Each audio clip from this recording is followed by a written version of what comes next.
உலகம் எனக்கென்றும் விளங்காதது, உறவே எனக்கென்று விளங்கானது. அடடா முந்தானை சிறையானது, இதுவே என் வாழ்வில் முறையானது. பாறை ஒன்றின் மேலே ஒரு பூவாய் முளைத்தாயே, உறவுக்கு உயிர் தந்தாயே. நானே எனக்கு நண்பன் இல்லையே, உன்னால் ஒரு சொந்தம் வந்ததே.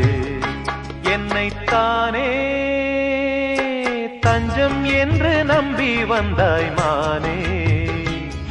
உயிர் பூவெடுத்து ஒரு மாலையிடு, விழி நீர் தெளித்து